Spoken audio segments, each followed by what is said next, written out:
اس لیے کہ میں اس وقت مخاطب ہوں مسلمانوں سے. اگر غیر مسلموں سے خطاب ہوتا تو ان کو ہم کہتے اسلام میں داخل ہو جاؤ، مکمل کا لفظ استعمال نہ کرتے کیونکہ وہ تو مکمل باہر ہیں. لیکن ظاہر ہے جب مسلمانوں سے خطاب ہوگا تو ہم یوں کہیں گے کہ مکمل داخل ہو جاؤ. داخل تو پہلے سے ہوئے ہوئے ہیں. آج کل اسلام میں داخل کے بجائے نکالنے کا زیادہ ٹرینڈ چل پڑا ہے. ابن انشا ایک مزاحیہ گزرا ہے، اس نے اپنی کتاب میں لکھا کہ دائرے کی قسمیں، ہوتا ہے نا بچے جیومیٹری سیکھ رہے ہوتے ہیں، تو اس نے ان قسموں میں بتایا کہ ایک دائرہ اسلام کا دائرہ بھی ہے. اور اس میں کارٹون بنایا ہوا تھا ایک مولانا صاحب بیچ میں جو ڈنڈے سے لوگوں کو نکال رہے ہیں، اور بتایا کہ پہلے اس میں لوگوں کو داخل کیا جاتا تھا، آج کل اس سے لوگوں کو نکالا جا رہا ہے. کہتے نہیں یہ دائرہ اسلام سے خارج، یہ دائرہ اسلام سے خارج. بیان میں بیچ بیچ میں جو چیزیں یاد آتی ہیں تو میں جمعہ اور اتوار کے بیان میں کوشش کرتا ہوں ان کو بھی چلاؤں، کیونکہ واضح و نصیحت کی مجلس ہے. جو چیز بھی آ جائے پارسل کر دینی چاہیے، جو بھی خیر کی بات، چاہے وہ موضوع سے ہٹ کے بھی کیوں نہ ہو، اس سے کوئی فرق نہیں پڑتا. یہ جو میں مسلمان کا لفظ استعمال کرتا ہوں، بہت سے لوگوں کو اس پہ بھی اعتراض ہے کہ مسلم ہوتا ہے، مسلمان تو نہیں ہوتا. قرآن و سنت میں ہمیں جو لفظ ملتا ہے وہ کیا ملتا ہے؟ مسلم. تو خوب سمجھ لیں، الفاظ کے بکھیڑوں میں پڑھنے کی ضرورت نہیں ہے.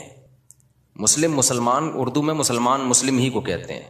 شاید یہ اس طرح سے وجود میں آیا ہے کہ فارسی میں مسلم مسلمان، جیسے طالب سے طالبان، جمع کا صیغہ جو ہے نا، طالب ایک طالب علم کو کہتے ہیں، طالبان بہت سارے طالب، تشنگان علم کہتے ہیں نا، جمع کا صیغہ ہے یہ فارسی میں. تو اردو میں فارسی بہت ہے، تو مسلم سے شاید مسلمان ہوگا، بہت سے مسلم یعنی مسلمز کو کہا جاتا ہوگا، تو پھر بن گیا مسلمان. تو اس میں کوئی کچھ ٹینشن لینے کا نہیں ہے. جیسے لفظ اللہ کو خدا کہہ دینے سے کوئی ٹینشن کی بات نہیں ہے، کوئی اتنے بڑا مسئلہ نہیں ہے. اللہ کو اللہ بھی کہہ سکتے ہیں، خدا بھی کہہ سکتے ہیں. فارسی میں ہے خدا، گاڈ بھی کہہ سکتے ہیں انگلش میں. عمل میں مسلمان بالکل زیرو ہوتا جا رہا ہے، الفاظوں کے بکھیڑوں میں پڑا ہوا ہے. تو بار بار میں بات کہتا ہوں، فرقہ واریت ناموں کو دیکھ کے کہا جاتا ہے مختلف فرقے، ناموں کو ختم کرو. تو ناموں کو ختم کرنے میں ایک نیا فرقہ بنا لیتے ہیں. تو کسی بھی کوئی بھی چیز کی پہچان کچھ بھی بن جاتی ہے. لوگ اپنی آسانی کے لیے نا، زبان جو ہے نا، زبان لینگویج جسے کہتے ہیں ہم، یہ بالکل نیچرل وے میں وجود میں آتی ہے. اس میں آپ اگر کاٹ چھانٹ شروع کر دیں گے تو بہت بڑی مشکل ہو جائے گی. لوگ جب جس چیز کو جو نام دے دیں تو مان لینا چاہیے اس کو. اب یہ جو میں بار بار بتاتا ہوں، یہ میرا ٹاپک نہیں ہے، 2 منٹ میں بس اس کو سمیٹ کے آگے چلتے ہیں کہ یہ جو دیوبندی، بریلوی، اہل حدیث اور فلانا ڈمکانا، حنفی، شافی، یہ لوگوں کے دیے ہوئے نام ہیں. یہ غیر مسلم کے مقابلے میں نہیں ہے، یہ مسلمانوں کے آپس کے مقابلے میں ہے. اب جب ایک چیز ہوگی تو اس کو نام تو دیا جائے گا نا. مسلم کے مقابلے میں چاہے دیوبندی ہو، بریلوی ہو، شیعہ ہو، اہل حدیث ہو، جو بھی ہو، غیر مسلم کے مقابلے میں ہم سب کیا ہیں؟ مسلم ہیں. لیکن جب مسلمانوں میں مختلف مکتبہ فکر وجود میں آ گئے تو وہ ایک دوسرے سے فرق کیسے کریں گے؟ مسلم غیر مسلم سے کریں گے. اگر مسلم غیر مسلم سے کریں گے اس کا مطلب آپ دوسرے کو غیر مسلم مان رہے ہو. تو جب مختلف مکاتب فکر وجود میں آ گئے تو ان کا ایک دوسرے سے فرق کرنے کے لیے اسلام کے علاوہ کوئی اور نام دینا پڑے گا. ایک آسان سی مثال دے دیتا ہوں. ہندوستان میں فرقے نہیں تھے تو کچھ لوگ تیجا چالیسواں کرتے تھے، کچھ تیجا چالیسواں نہیں کرتے تھے. اب لوگوں نے تو فرق کرنا ہے نا، تو لوگوں نے اپنی آسانی کے لیے نام دے دیا کہ یار جو نہیں کرتے ان کا تعلق زیادہ تر دیوبند کے مدرسے سے ہے، تو لوگوں نے ان کو ہائی لائٹ کر دیا کس نام سے؟ دیوبندی کے نام سے. یہ پبلک کا دیا ہوا نام ہے. اور جو تیجے 40 میں کرتے تھے وہ ایک مکتبہ فکر تھا، ان کے پاس ان کے اپنے دلائل تھے، ان سے چاہے ہم متفق ہوں یا نہ ہوں لیکن انہوں نے کچھ بنائے دلائل، ان کی رائے تھی. تو جب وہ لوگ بڑی تعداد میں آ گئے اور وہ ربیع الاول میں یہ سب کچھ کرنے لگے جو وہ کرتے ہیں، تو ایک مکتبہ فکر تھا تو لوگوں نے اس کا نام کیا کر دیا؟ کیونکہ ان کا تعلق زیادہ تر بریلی سے تھا تو لوگوں نے خود کیا کہنا شروع کر دیا؟ بھائی یہ بریلوی ہے. اب اگر آپ کہیں ہم سب مسلم ہیں تو اس کا مطلب یہ ہوا کہ جو تیجے 40 میں نہیں کر رہے وہ بریلویوں سے فرق کے لیے لوگ ان کو نام دے مسلم. اس کا مطلب خود بخود مان لیا کہ جو تیجے کر رہے ہیں وہ غیر مسلم ہیں. اس سے فرقہ واریت کم ہوگی یا بڑھے گی؟ وہ کہے گا یار ہمیں تم نے غیر مسلم بنا دیا. تو مسلمانوں کے آپس میں جب ڈفرینس ہوگا نا تو اس میں فرق کے لیے یہی نام دیے جائیں گے. اب جو لوگ کہتے ہیں میں نہ دیوبندی، نہ بریلوی، نہ اہل حدیث، نہ فلانا، نہ ڈمکانا، تو ہم ان سے کہتے ہیں پھر آپ کا نظریہ کیا ہے؟ آپ کی سوچ کیا ہے؟ تو جو آپ کی سوچ ہے تو وہ سوچ کے لوگ تو پہلے سے پائے جاتے ہیں. تو وہی تو ہو گیا، نام آپ نے وہ نہیں رکھا لیکن وہ سوچ آپ کی پائی جاتی ہے. اور جب آپ اپنے آپ کو کہیں گے مسلم مسلم مسلم تو یہ غیر مسلم سے فرق کے لیے تو مسلم کہا جائے گا، لیکن آپس میں فرق کے لیے اگر مسلم کہہ رہے ہیں اٹ مینس دوسرا کیا ہے، آپ اس کو غیر مسلم مان رہے ہیں۔ اور آسان کر دیتا ہوں پھر یہ چلتا ہوں آگے۔ یہ بہت زیادہ فرقے آج کل یہ لفظ بہت زیادہ چلایا جا رہا ہے، اس کے نام پہ فرقے کم نہیں ہو رہے، بنائے جا رہے ہیں، فیکٹریاں لگا دی ہیں فرقے بنانے کی۔ اب بہت سے لوگ کہتے ہیں ہمارا کوئی فرقہ نہیں ہے، حالانکہ اسلام میں سب سے پہلے 2 بڑے فرقے وجود میں آئے ہیں۔ یہ تو بعد کے ہیں نا، کسی نے بریلویت کا نام دے دیا، نام بعد میں آئے ہیں۔ یہ جو سوچ تھی وہ تو بہتوں کی ہمیشہ سے رہی ہے، جو نظریے تھے سب سے پہلے جو وجود میں آئے، جو آج تک قائم ہیں، ان کی بات کر رہا ہوں۔ وہ شیعہ اور سنی وجود میں آئے ہیں۔ شیعہ حضرات کا جو بیسک دعویٰ ہے پنج تن پاک، اہل بیت کو اور حضرت علی کو، دیگر اصحاب رسول پہ فضیلت دینا، ان کے اپنے اصول ہیں، وہ ان اصولوں پر عمل پیرا ہیں۔ وہ 2 نمازیں ہمیشہ اکٹھی پڑھتے ہیں، وہ 3 طلاق کو ایک بھی نہیں مانتے، کچھ ایک مانتے ہیں کچھ ایک بھی نہیں مانتے۔ حضرت عمر رضی اللہ تعالیٰ عنہ کے فیصلوں کو بالکل لفٹ نہیں کراتے، تبھی وہ متع کو بھی جائز سمجھتے ہیں۔ ان میں بڑے فرق تھے ان کے اندر اور سنیوں کے اندر۔ ان کا عقیدہ بھائی 11 امام ہے، 12 امام ہے، وہ امام کو بھی بہت زیادہ امام کو درجہ دیتے ہیں وہ۔ تو جو یہ عقیدوں کے حامل نہیں تھے، جن کا یہ عقیدہ تھا نہیں بھائی قرآن حدیث اور صحابہ، خلفائے راشدین کو بھی ویلیو دینی ہے، تمام صحابہ کو ماننا ہے، ہر نماز اپنے ٹائم پہ پڑھنی ہے۔ سفر میں تو اختلاف ہے اہل سنت والجماعت میں آپس میں، لیکن جب حضر میں ہوں گے تو ہر نماز اپنے ٹائم پہ ہوگی۔ متع حلال نہیں ہے، 3 طلاقیں 3 ہوتی ہیں۔ تو جن کا یہ کانسیپٹ تھا ان کو کیا کہا جانے لگا، اہل سنت والجماعت۔ حالانکہ آپ کہتے نہیں جی ہم فرقوں میں نہیں پڑھیں گے، یہ مسلم ہیں، اس کا مطلب آپ نے ان کو کیا مان لیا، غیر مسلم۔ اگلا قبول کر لیتا اس نعرے کو، وہ کہتا ہے بھائی ہم وہ تو کہہ رہے ہم تو مسلم ہیں، وہ تھوڑی آپ اس کو 100 دفعہ غیر مسلم کہیں، اگلا ایکسیپٹ کرنے کے لیے تیار نہیں ہے۔ تو علماء نے کیا کیا بھائی، ٹینشن سے بچنے کے لیے کہ بھائی 2 مکاتب فکر ہیں، ایک کو اہل سنت والجماعت کہا جاتا ہے اور ایک کو شیعہ کہا جاتا ہے۔ پھر اہل سنت والجماعت کو شارٹ فارم میں سنی کہا جانے لگا۔ میں نے کہا نا زبان جو ہے وہ پرواہ نہیں کرتی ہے، زبان آٹومیٹیکلی وجود میں آتی ہے۔ لوگ جس چیز میں آسانی دیکھتے ہیں اس کو خود وضع کرتے ہیں۔ جو زبان کے الفاظ ہیں ان کو وضع کسی ادارے میں نہیں کیا جاتا، وہ آٹومیٹیکلی لوگوں کی زبان پہ۔ ابھی آج کے نا پروگرام تو بڑھ گیا چل رہا ہے نا مارکیٹ میں، اب یہ کسی نے بیٹھ کے بنایا ہے، اب ہر جگہ یہ وڑ گیا کا لفظ، اب اصل وڑ گیا کہ جو بھی مطلب ہو، اصل وڑ گیا۔ مجھے کل کسی نے کہا یہ وڑ گیا بہت برا لفظ ہے، اس کا تو یہ مطلب ہے، اس کا تو وہ مطلب ہے، یہ وڑ گیا کا لفظ۔ میں نے کہا جو بھی مطلب ہے ابھی یہ نہیں ہے، ابھی وہ مطلب ہے جو مارکیٹ میں چل رہا ہے۔ وڑ گیا کا مطلب بیڑا غرق ہو گیا پروگرام کا۔ اچھا چھالیاں بھی آ گئی، میم سے بہت آ رہی ہیں، پروگرام تو بڑھ گیا۔ میں شہد لینے گیا تو میں چٹان کے اوپر چڑھا ہوا تھا نا، بہت ہائٹ پہ، ایک یعنی 1000 فٹ بلندی پہ شہد کے لیے میں بلوچستان کے پہاڑ پہ چڑھا۔ شہد کا چھتا میں نے کہا اپنے ہاتھوں سے کاٹوں گا میں، شوق ہے ہمیں اس طرح کی حرکتوں کا۔ اب بہت اوپر ہم چڑھ گئے، پھسلنے کا خطرہ تھا، دھڑام سے نیچے آتا، تو جب چھتا کاٹ رہا تھا میں نے کہا ایسا نہ ہو کہ پروگرام تو بڑھ نہ جائے، کہیں پاؤں پھسلے اور پروگرام لوگ کہیں پروگرام تو بڑھ گیا، کیونکہ ویڈیو بھی بن رہی تھی۔ تو اب آپ لوگوں کو سمجھاؤ نہیں بڑھ گیا، ایکچولی بہت اس کے برے معنی ہیں اور فلانا ہے۔ او بھائی کسی کا ذہن اس برے معنی کی طرف نہیں جا رہا۔ تو زبان بالکل نیچرل وے میں وجود میں آتی ہے اور اس کو جیسی ہے ویسے ہی رہنے دینا چاہیے، اس کو چینج نہیں کیا جا سکتا۔ تو اب بالکل ایسا ہی ہے کہ جو اہل سنت والجماعت تھے، شارٹ میں لوگوں نے ان کو کیا کہنا شروع کر دیا، سنی۔ اب آپ یہ کہیں میرا کوئی فرقہ نہیں ہے، میں کسی فرقے کو نہیں مانتا، میں صرف مسلمان ہوں، تو لوگ آپ سے پوچھیں گے کہ بھائی آپ شیعہ ہو یا سنی ہو؟ وہ کہ میں شیعہ سنی کو نہیں مانتا، میں مسلم ہوں، میں کیا ہوں، خالص مسلم۔ تو اگلا پوچھے گا نا کہ آپ کے عقیدے کیا ہیں، آپ حضرت علی کو دیگر صحابہ پہ فضیلت دیتے ہو، آپ متع کو جائز سمجھتے ہو؟ وہ کہے نہیں۔ اسے کہا جائے آپ ہر وقت 2 نمازیں اکٹھے کرنے کے قائل ہو، ظہر ہمیشہ جیسے شیعہ لوگ پڑھتے ہیں؟ وہ کہے گا نہیں۔ تو اسی کو تو سنی کہا جاتا ہے جو یہ کام نہیں کرتے۔ آپ سب صحابہ کو مانتے ہو؟ ہاں جی مانتا ہوں۔ تو یہی تو سنی ہے، انہی کو تو سنی کہتے ہیں۔ کہ نہیں میں سنی نہیں، میں مسلم ہوں۔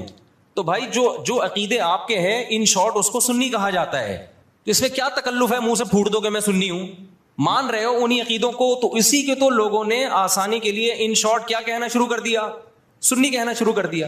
اب آپ اس لیے نہیں کہہ رہے اپنے آپ کو سنی کہ میں فرقے کی چھاپ نہیں لگانا چاہتا۔ بھائی چھاپ لگانا چاہو یا نہیں چاہو، پبلک جو ان عقیدوں کا حامل ہوتا ہے پبلک اس کو سنی ہی سمجھتی ہے۔ تو آپ بول دو میں سنی ہوں، کچھ نہیں ہوتا، اس سے کوئی قیامت نہیں آ جائے گی۔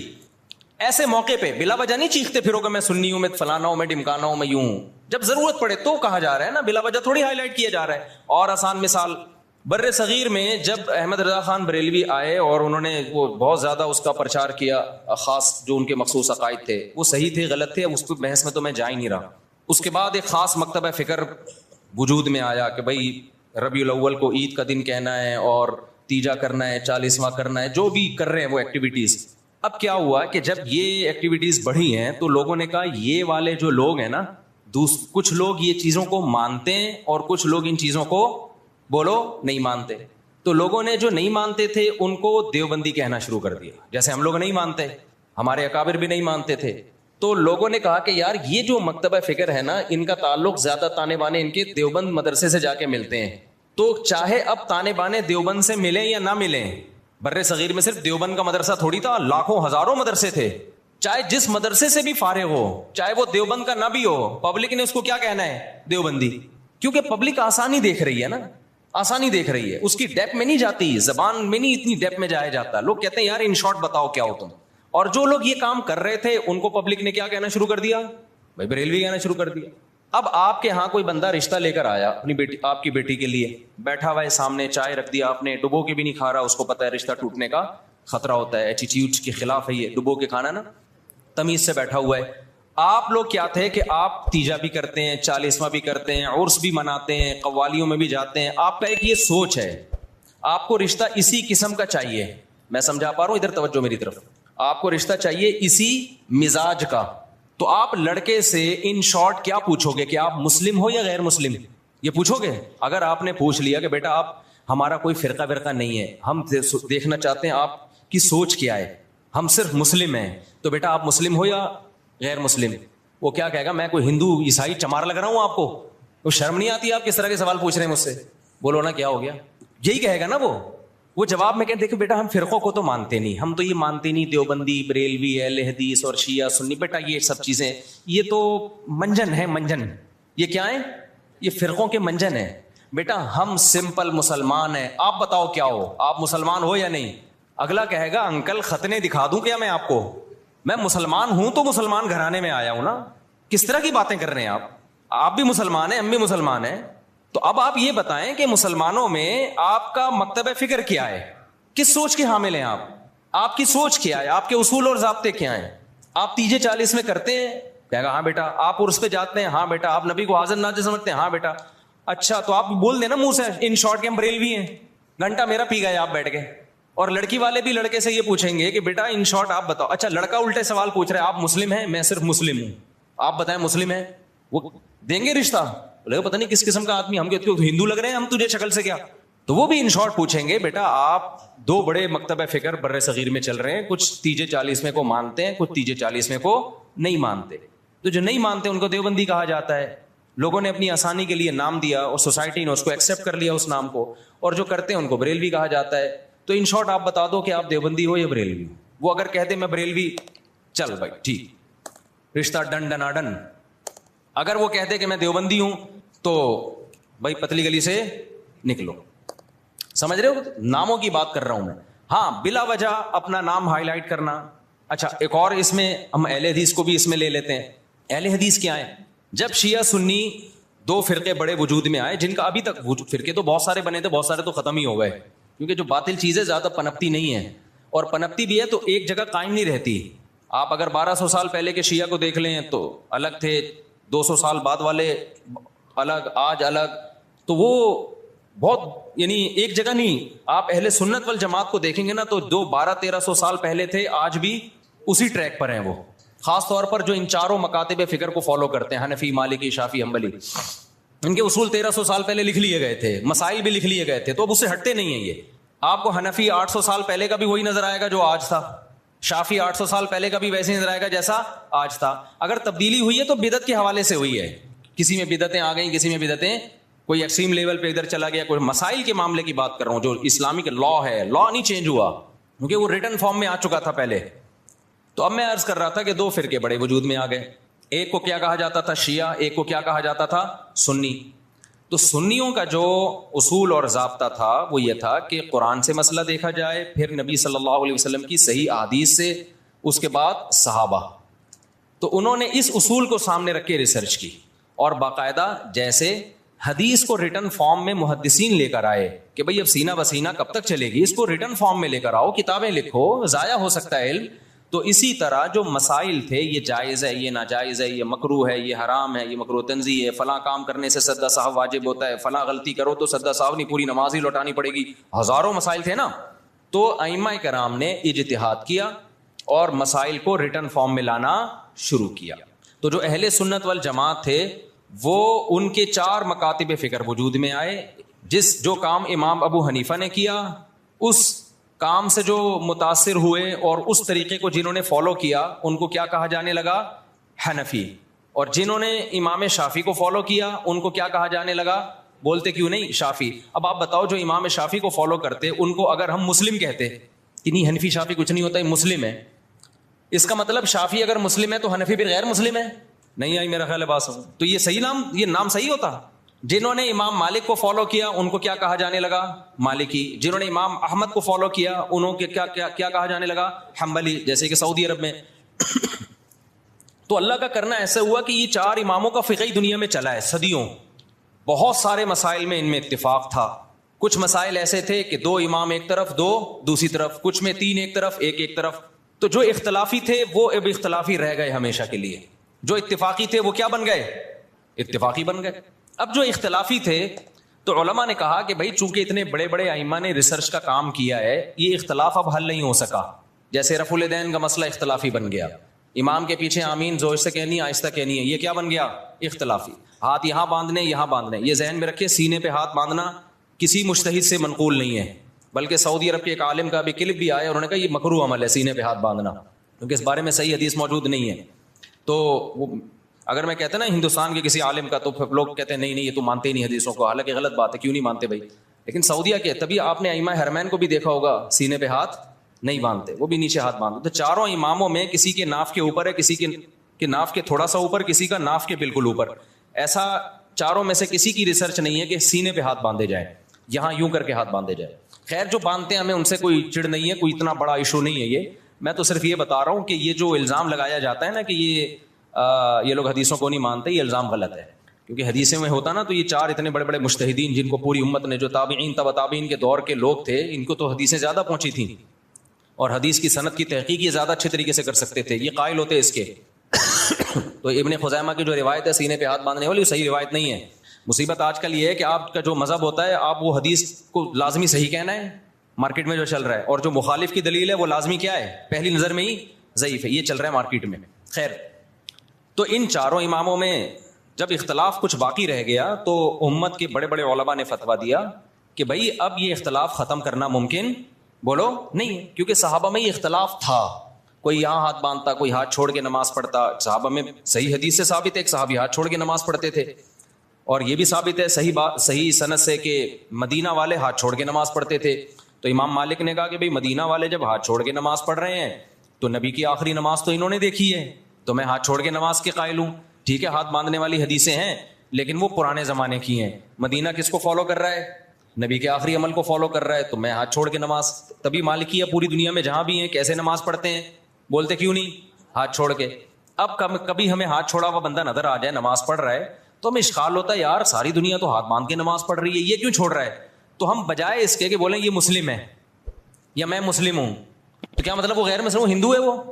تو ان شارٹ ہم کیا کہتے ہیں؟ یہ فقہ مالکیہ کو فالو کرتے ہیں. یہ کیا کرتے ہیں بھائی؟ یعنی مالکی ہیں. یہ کیا مطلب؟ یہ امام مالک کی جو تحقیق ہے اس کو زیادہ اس پر اعتماد کرتے ہیں. حدیثوں میں تو سب کچھ ملے گا آپ کو. جب سب کچھ ملے گا تو کسی نے ایک حدیث کو ترجیح دی، دوسری میں تعویل کی، کسی نے دوسری کو ترجیح دی، اس والی حدیث میں تعویل کی. میں سمجھا پا رہا ہوں اپنی بات؟ اور یار بہت سے نئے لوگ آ جاتے ہیں تو پرانی مثال دوبارہ ریپیٹ کر دیتا ہوں تاکہ یہ ٹاپک منجی ٹھک جائے، اس ٹاپک کی ایک دفعہ کمپلیٹ ہو جائے، پروگرام بڑے نہیں. دیکھو نبی صلی اللہ علیہ وسلم نے بنو قریظہ کی طرف، بخاری مسلم کی حدیث ہے، ایک لشکر کو روانہ کیا. خوب غور سے سننا تاکہ یہ فرقواریت کے نام پہ جو گند پھیلایا جا رہا ہے نا معاشرے میں، پہلے فرقواریت پھیلائی جا رہی تھی لیکن صاف پتہ چلتا تھا یہ فرقہ پرست ہے. اب لیبل لگایا جا رہا ہے اتحاد امت کا، لیبل چینج کر دیا لیکن فرقواریت پہلے سے زیادہ پھیلائی جا رہی ہے. لیبل چینج ہو رہا ہے اب خالی، یعنی اس طریقے سے پھیلائی جا رہی ہے کہ سانپ بھی مر جائے اور لاٹھی بھی نہ ٹوٹے. تو دیکھو نبی صلی اللہ علیہ وسلم نے بنو قریظہ کی طرف لشکر روانہ کیا. صحابہ کرام کا توجہ ہے نا آپ کی میری طرف. جب لشکر روانہ کیا تو آپ صلی اللہ علیہ وسلم نے صحابہ سے فرمایا کہ تم میں سے کوئی عصر کی نماز اس وقت تک نہ پڑھے جب تک بنو قریظہ نہ پہنچ جائے. اب صحابہ کے پاس اس سے زیادہ صحیح حدیث کوئی ہو سکتی تھی؟ اس کی تو کوئی سند بھی نہیں ہے, ڈائریکٹ سن رہے ہیں نبی کے زبان اقدس سے. جتنے بھی صحابہ تھے نبی نے سب کو کہا عصر کی نماز جب تک بنو قریظہ نہ پہنچ جاؤ تمہیں پڑھنے کی اجازت. جملہ کمپلیٹ کریں نہیں ہے. اللہ کی قدرت کے جب راستے میں وہ گئے ہیں تو نماز قضا ہونے لگی, دیر ہو گئی ان کو مقام تک پہنچنے میں. اب صحابہ پریشان ہو گئے, بھائی اب پڑھیں گے نہیں پڑھے. بعض حضرات نے کہا بھائی نبی کا آرڈر ہے نہیں پڑھنی, قضا کریں گے نماز, کیونکہ ہم تو نبی کے حکم کے محتاج ہیں. ہم پڑھتے کیوں تھے؟ نبی نے حکم دیا تھا نا, تو جب نبی نے چھوڑنے کا حکم دیا ہے تو چھوڑیں گے ہم. دوسرے صحابہ نے کہا کہ نہیں بھائی, نبی کا مطلب یہ تھوڑی تھا کہ قضا کر دو. آپ جب کسی کو بھیجتے ہیں کہ بھائی یہاں سے حیدرآباد جا رہے ہو, دیکھو بیٹا وہیں پہ نماز پڑھنا, راستے میں خطرہ ہے, کوئی بھی مسئلہ ہو سکتا ہے, تو مطلب یہ آپ کو یقین ہے کہ اثر تک پہنچ جائے گا. قضا کرنے کی تھوڑی اجازت ہے, کیونکہ قرآن میں آتا ہے حافظوا علی الصلوات والصلاۃ الوسطی, درمیانی نمازوں کی حفاظت کرو. درمیانی تو اثر کی نماز ہے, اس کی تو خاص تاکید ہے. تو نبی کا حکم تو یہ ہے, لیکن نبی کا مقصد یہ بولو نہیں تھا. نبی عالم الغیب تھوڑی, ان کو کیا پتا تھا کہ یہ قضا کر لیں گے, تو اس لیے ہم پڑھیں گے. اب دو جماعتیں بن گئیں, ایک نے کہا ہماری رائے ہے کہ ہم نے پڑھنی ہے, دوسرے نے کہا ہماری رائے ہے کہ ہم نے. دونوں کا مقصد کیا؟ خواہش نفس تھا. اب اگر وہ دونوں پھٹا شروع کر دیتے وہاں پہ کہ تو حدیث کا منکر ہے, معاذ اللہ نقل کفر منجن بیچ رہے ہو تم لوگ, ہمارے پاس صحیح حدیث ہے, نبی نے کہا ہے کہ نہیں پڑھنی, بس ہم نہیں پڑھیں گے. اور جو نہیں پڑھے گا ہمارے ساتھ, جو پڑھے گا وہ دائرہ اسلام سے خارج ہے, وہ حدیث کا منکر ہے, وہ گمراہ ہے, وہ جہنمی فرقوں میں ہے. اس سے فرقہ واریت کم ہوتی ہے بڑھتی؟ بولتے کیوں نہیں؟ لڑائی پیدا ہوتی, پھڈا پیدا ہوتا. جن کا خیال تھا نہیں پڑھنی, انہوں نے کہا بھائی ہمیں یہ سمجھ میں آ رہا ہے, اب نبی موجود تو ہے نہیں کہ ہم ان سے پوچھیں یا رسول اللہ آپ کا مطلب کیا تھا. رابطہ بھی نہیں ہے, کوئی فون بھی نہیں تھا اس زمانے میں. دوسرے فریق نے کہا بھائی ہمیں تو یہی لگ رہا ہے کہ نبی کا یہ مفہوم نہیں تھا, وہ تو ہمیں آسانی کے لیے نبی نے حکم دیا تھا, راستے میں خطرات ہوتے ہیں, اب قضا تھوڑی ہو سکتی ہے, ہمیشہ پڑھی ہے بھائی, تو آج بھی پڑھیں گے ہم. انہوں نے پڑھ لی. اب انہوں نے نہیں پڑھنے والوں کو یہ نہیں کہا کہ تم تو مطلب ہی نہیں سمجھتے حدیثوں کا, تمہارے مطلب کھوپڑی میں سینس. آج کل فروعی مسائل میں اسی طرح چیلنج کیا جاتا ہے نا, جب فروعی مسائل میں اختلاف کو ذکر کیا جاتا ہے تو مذہبی اسکالر کا ایٹیٹیوڈ یہی ہوتا ہے, بدتمیزی والا. تو صحابہ میں سے جن کا خیال تھا پڑھنی چاہیے پڑھ لی, جن کا خیال تھا نہیں پڑھنی چاہیے نہیں پڑھی. دو مکتب فکر وجود میں آ گئے کہ نہیں آ گئے اس لحاظ سے وقتی طور پہ. اچھا دونوں نے ایک دوسرے کے پیچھے نمازیں بھی نہیں پڑھی, یہ بھی ذہن میں رکھیں. جب وہ پڑھ رہے تھے تو انہوں نے ان کی اقتدا نہیں کی ہے, ان کا خیال تھا یہ غلطی پر ہے. جب ایک جماعت نماز پڑھ رہی تھی تو دوسرے نے یہ ان کے پیچھے نماز نہیں پڑھی, کیونکہ ان کا خیال یہ تھا بھائی نبی کا مقصد, نبی نے حکم دیا نہیں پڑھنی ہے تو ہم کیسے پڑھ لیں. تو وہاں کسی نے فتویٰ نہیں لگایا کہ یہ دونوں ایک دوسرے کے پیچھے نمازیں ہی نہیں پڑھتے, یہ تو ویسے ہی کیا ہیں گمراہ ہیں. بھائی کیسے پڑھے؟ ان کی رائے یہ کہ یہ ٹھیک نہیں کر رہے, اس لیے نہیں پڑھی انہوں نے نماز. تو میری اگر رائے یہ ہے کہ یہ والا مکتبہ فکر سنت کے مطابق نماز نہیں پڑھتا, یا ایسے نماز پڑھتا ہے کہ میری رائے کے مطابق وہ شرائطی نماز کی پوری نہیں ہوتی, تو میں نہیں پڑھوں گا. آپ مجھے کیوں گن پوائنٹ پہ مجبور کر رہے ہیں کہ پڑھو اس کے پیچھے آپ, فرقہ واریت کو ختم کرنے کے لیے. اس سے فرقہ واریت تھوڑی ختم ہوگی. فرقہ واریت کیسے ختم ہوگی؟ جو صحابہ کا ایٹیٹیوڈ تھا, جس نے پڑھنی ہے پڑھ لے, نہیں پڑھنی ہے نہیں پڑھے. کسی نے گن رکھ کے دوسرے کو نہ پڑھوانے کی کوشش کی اور نہ چھڑوانے کی کوشش کی. میں سمجھا پا رہا ہوں, خدا کی قسم قدر کر لو ان باتوں کی, قدر کر لو ان باتوں کی. یہ جو آج کل نئے نئے اسکالر جراثیم پیدا کر رہے ہیں نا, یہ بہت خطرناک جراثیم ہیں, ان سے تم گمراہ ہو جاؤ گے. پھر کیا ہوا جب یہ فریق نبی کی خدمت میں پہنچائے واپس, نبی کو اطلاع دی گئی کہ ایک نے ایسا کیا دوسرے نے ایسا کیا, نبی نے کسی کو ملامت بولو نہیں کی. یہاں سے فقہا کو ایک اصول مل گیا قیامت تک کے لیے, بھائی حدیث کی تشریح میں اگر اختلاف ہوگا تو وہ اختلاف برا نہیں ہے. میں سمجھا پا رہا ہوں اپنی بات؟ اگر حدیث کی تشریح میں اختلاف, دیکھو جن صحابہ نے نماز چھوڑی انہوں نے حدیث کے الفاظ لیے, ایسا ہی ہے نا. جنہوں نے نماز پڑھی کیا انہوں نے حدیث نہیں لی؟ انہوں نے لی. انہوں نے حدیث میں تعویل کی, انہوں نے کہا حدیث کا یہ مطلب نہیں ہے. کیوں نہیں ہے بھائی یہ مطلب؟ کیوں نہیں ہے؟ اس لیے کہ قرآن کہہ رہے ہیں اثر کی حفاظت کرنی ہے, تو قرآن کا بھی تو حکم ہے نا, اس کو بھی تو فالو کرنا ہے. اب اگر کوئی ہمارے سامنے حدیث کا ریفرنس پیش کرتا ہے اور ہمارے خلاف جاتا ہے, ہم کہتے ہیں حدیث کا یہ مطلب نہیں ہے, تو 2 فٹ توے پر اچھلنے شروع کر دیتا ہے وہ. کہ دیکھو نبی کی حدیث آئی, بجائے سینے سے لگانے کے فوراً کہہ رہے ہیں حدیث کا یہ مطلب نہیں ہے, یعنی یہ بتائیں گے ہمیں کیا مطلب ہے. اور بھائی ہم جو مطلب دوسرا بتا رہے ہیں وہ اس لیے بتا رہے ہیں کہ اس کے مقابلے میں دیگر دلائل کو بھی تو دیکھو, قرآن کو بھی تو دیکھو, حدیث متواتر کو بھی تو دیکھو. اس لیے ابن قیم رحمہ اللہ تعالیٰ نے ان صحابہ کی رائے کو زیادہ ترجیح دی ہے جنہوں نے نماز پڑھی ہے. انہوں نے کہا انہوں نے کیا کیا ہے کہ حدیث کا ایسا مفہوم بیان کیا کہ وہ حدیث دیگر حدیثوں سے اور قرآن کی آیتوں سے میچ کر گئی ہے. وہ زیادہ ان کا مذہب ثواب سے سواد والا ثواب یعنی درستگی کے زیادہ قریب تھا. تو یہی امام ابو حنیفہ کا اصول ہے کہ جب بھی کوئی حدیث آتی ہے چاہے صحیح حدیث ہو, وہ قرآن اور احادیث مشہورہ متواترہ پہ پیش کرتے ہیں. اگر اس کے موافق ہے تو ٹھیک ہے, نہیں ہے تو اس میں تعویل کر دیتے ہیں. تو یہ اس حدیث سے ہمیں زندگی بھر کے لیے ایک اصول پتہ چل گیا. بھائی قرآن و سنت میں اگر نیت اللہ رسول کی ماننی ہے, دائیں بائیں جانا مقصد نہیں ہے, اپنی خواہشات کی پیروی مقصود نہیں ہے, تو پھر اگر حدیث کی تشریح میں اختلاف ہوگا تو وہ اختلاف برا نہیں ہے, اور اس کی بیس پہ نہ انسان جہنم میں جاتا ہے بلکہ اس کی بیس پہ ہوتا کیا ہے, نبی کا حکم صحیح حدیث موجود ہے. اذا اجتہد المجتہد, جب کوئی اجتہاد کرتا ہے, مجتہد عام آدمی نہیں, مجتہد اجتہاد کرتا ہے, فإن اخطأ فلہ اجر, غلطی کرے گا پھر بھی اجر ملے گا, وإن اصاب فلہ اجران, درست نتیجے تک پہنچے گا 2 اجر ملیں گے اس کو. ہم کہتے ہیں دونوں صحابہ میں سے ایک نے صحیح کیا دوسرے نے غلط کیا, لیکن جس نے غلط بھی کیا نیت ٹھیک تھی ان کو یہی سمجھ میں آیا تو غلط کے باوجود ان کو اجر ملا, اور جنہوں نے صحیح کیا تو ان کو کتنے اجر ملے, بولو 2 اجر ملے. لیکن اتنی بات ثابت ہو گئی کہ نہ انہوں نے ان پہ طعنہ تشنیع طنز کیا نہ انہوں نے ان پہ طنز کیا. اب ہوا یہ کہ چاروں اماموں نے جب اجتہاد کیا تو اس کے نتیجے میں بھی یہی ہوا ہے کہ بہت سے مسائل میں آپس میں کیا ہو گیا, اتفاق. مثال کے طور پر اس مسئلے میں اتفاق ہو گیا کہ حالت اقامت میں حضر میں 5 نمازیں اپنے ٹائم پہ پڑھی جائیں گی, 2 نمازیں اکٹھی نہیں کی جائیں گی. سفر میں 3 امام اس کے قائل ہوئے کہ 2 اکٹھی کی جائیں گی. امام صاحب نے کہا کی جائیں گی مگر کس طریقے سے, قضا کر کے نہیں بلکہ ظہر کو آپ عصر کے قریب لے کے جائیں گے, پھر پڑھیں گے, پھر عصر کو مقدم کریں گے. انہوں نے حدیثوں میں یہ مفہوم کیوں بیان کیا, وہی اصول تھا ان کا, بھائی پہلے کس پہ پیش کرو, قرآن پہ. تو قرآن تو ہر نماز سفر ہو یا حضر اپنے ٹائم پہ پڑھنے کا حکم دے رہا ہے آپ کو, تو انہوں نے کہا اس طریقے سے جمع کی جائیں گی. اب کیا ہوا, اسی طرح صدقہ فطر میں اختلاف ہوا. امام ابو حنیفہ نے کہا حدیث میں آتا ہے کہ آٹا دے دو کسی غریب کو, تو اگر کوئی پیسے دے دے تو بھی ٹھیک ہے, مقصد تو پورا ہو گیا. تینوں اماموں نے کہا نہیں بھائی مقصد نہیں, حدیث میں جب آٹا ہے تو ہم کیا دیں گے, آٹا ہی دیں گے. لہذا آپ نے سعودی عرب میں دیکھا ہوگا جب وہ عید کے دن فطرانہ دیتے ہیں تو آٹے کی تھیلیاں لے کر آتے ہیں عیدگاہ میں, دیکھا ہوگا نا جو لوگ سعودی عرب میں رہے ہیں. ہمارے یہاں ڈائریکٹ پیسے جمع کرا دیتے ہیں, ایسا ہی ہے کہ نہیں ہے. اب کیا ہوا, امام شافعی کی رائے ہوئی کہ بھئی ہاتھ یہاں باندھے جائیں, امام حنیفہ کی رائے ہوئی ہاتھ یہاں باندھے جائیں, امام مالک کی رائے ہوئی کہ ہاتھ چھوڑ دیے جائیں. تو یہ سب چیزیں حدیثوں میں ہمیں ملتی ہیں. امام شافعی کی رائے رکوع میں جاؤ تو ہاتھ اٹھا کے نماز پڑھو, رفع الیدین کرو. امام حنیفہ کی رائے عبداللہ بن مسعود کی صحیح حدیث ہے کہ بھئی صرف تکبیر تحریمہ میں کرو, اس کے علاوہ نہیں کرو, اور اس نماز کو عبداللہ بن مسعود نے نبی کی نماز قرار دیا. تو امام صاحب نے دلائل کے تانے بانے ملائے, انہوں نے کہا میری نظر میں یہ آخری نماز ہے نبی کی, اس پہ قرائن ہے ان کے پاس, بہت مضبوط قرائن ہے.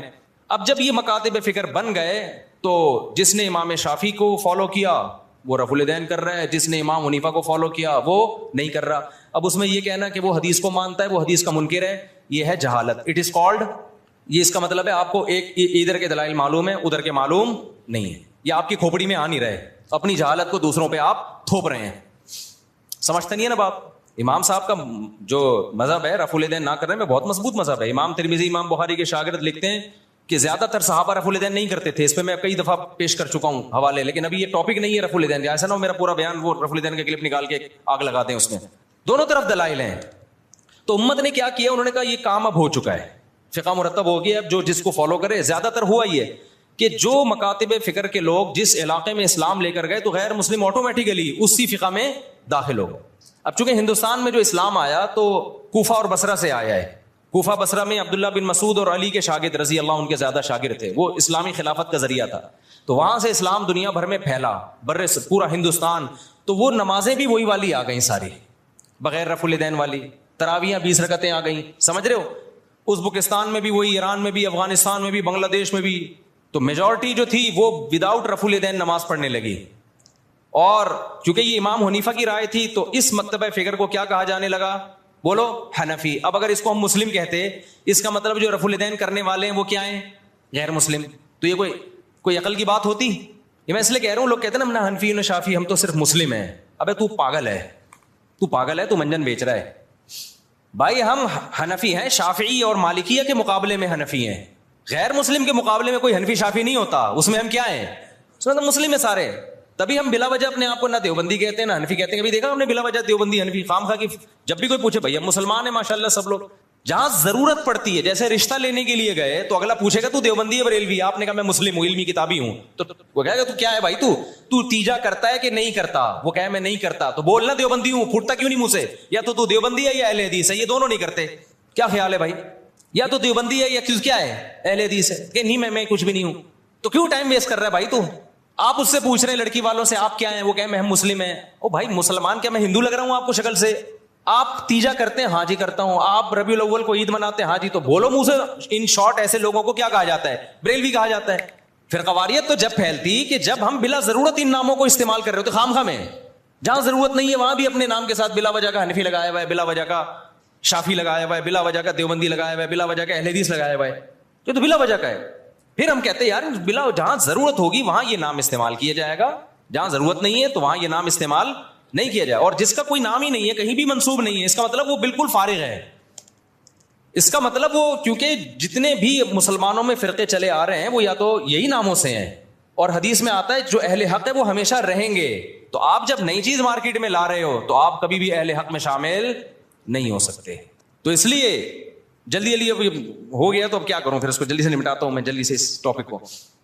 تو یہ جو سنیوں کے 4 مکاتب فکر تھے نا, ان میں وہ اختلاف نہیں ہے جو شیعہ اور سنی کا اختلاف ہے, کیونکہ یہ سب قرآن کو مانتے ہیں, حدیث کو مانتے ہیں, ایک دوسرے کا احترام کرتے ہیں, سب بدعت کے خلاف ہیں.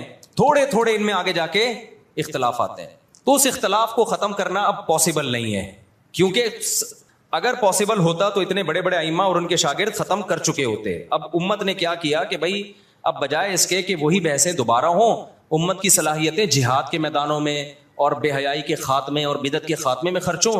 امت کے علماء صلحاء نے فتویٰ دیا بھائی اب کیونکہ ہماری نظر میں اہل سنت والجماعت وہ حق پرست فرقہ ہے, وہ اہل حق میں سے ہیں, تو سنی جو ہے ہماری نظر میں, کیونکہ حدیث میں جو علامتیں بیان کی گئی ہیں ما انا علیہ و اصحابی, جو میرے اور صحابہ کے طریقے پہ چلے گا. تو شیعہ حضرات چونکہ صحابہ کو نہیں مانتے, تو ہماری رائے یہ کہ بھائی ہم نجات یافتہ فرقہ کس کو سمجھتے ہیں, سنیوں کو. ہاں ہم لڑائی کے قائل نہیں ہیں کہ شیعوں کو جا کے تنگ کرنا شروع کر دیں, کیونکہ آپ کی رائے سے اگر کوئی اختلاف کرتا ہے تو میں نے بتایا 100 دفعہ اختلاف کرے, اس سے پھڈا نہیں ہوتا. پھڈا جب ہوتا ہے جب آپ منہ پہ جا کے کسی کو برا بلا کہنا شروع کر دو, یا ہر وقت بیان میں آپ ان کو برا بلا کہہ رہے ہو. اپنی علمی رائے بیان کرتے ہیں, اس کے بعد کیا ہو جائیں آپ خاموش, جس نے آنا ہوگا آ جائے گا, نہیں آنا ہوگا تو چھوڑو رہنے دو. کیا خیال ہے بھائی؟ فرقواریت جب پیدا ہوگی جب آپ اس کو برا بلا کہیں گے, آپ کہیں بھائی ٹھیک ہے بھائی آپ کی رائے, آپ نہیں عمل کریں, آپ 2 نمازیں اکٹھی پڑھیں, آپ جو ٹھیک ہے جیسے ہمیشہ سے ہوتا رہا ہے. کہیں بھی لڑائی کی کوشش ہوئی ہے تو علماء نے اس کو ختم کرنے کی کوشش کی ہے. لڑائی بھی ناجائز ہے, اور وہ طریقہ جس سے لڑائی پھیلے, ممبروں پہ نام لے کے مخالفت کرنا, ممبروں پہ نام لے کے برا بلا کہنا. آپ کہ میں تو لڑائی نہیں کر رہا, تو بھائی ذریعہ تو بن رہے ہو نا. ایک آدمی اپنی ساس یا سسر کے خلاف ممبر پہ بیٹھ کے بولتا رہتا ہے, جب وہ آئے گریبان پکڑے مارا انہوں نے اس کو, سالوں نے مارا, تو کہہ رہے میں نے آج تک تم پہ ہاتھ نہیں اٹھایا, تم پتہ نہیں کیوں مجھے مار رہے ہو, میں تو ہمیشہ محبت کی بات کرتا ہوں, میں نے کبھی تمہیں نہیں کہا کہ لڑائی کرو. کہہ رہے بھائی تو لڑتا نہیں ہے لیکن تو باتیں کر رہا ہے کہ لڑوانے والی. تو بعض لوگ گھننے بنے ہوئے ہوتے ہیں. تو شیعہ سنی لڑائی ہمارا ملک اس کا متحمل نہیں ہے. جو ان کا عقیدہ ہے بھائی وہ ان کو کرنے دو, آپ محبت والے انداز سے دلائل کی سے لوگوں کو بتا دو بھائی یہ ہماری نظر میں ٹھیک ہے اور یہ کیا ہے غلط ہے, تمہاری مرضی, ادھر چلے جاؤ ادھر آ جاؤ, یہ طریقہ صحیح ہے. تبھی ہم سے ہر طرح کے لوگ ملتے ہیں, شیعہ بھی ملتے ہیں, اہل حدیث بھی ملتے ہیں, ہر طرح کے. ہم حالانکہ میں تو دلائل سے بات کرتا ہوں کہ بھئی یہ ہماری نظر میں ٹھیک ہے, یہ لڑنے مرنے والی بات بولو نا, کیا ہو گیا, نہیں ہے. ملک میں پھٹے پہلے کم میں چل رہے. اچھا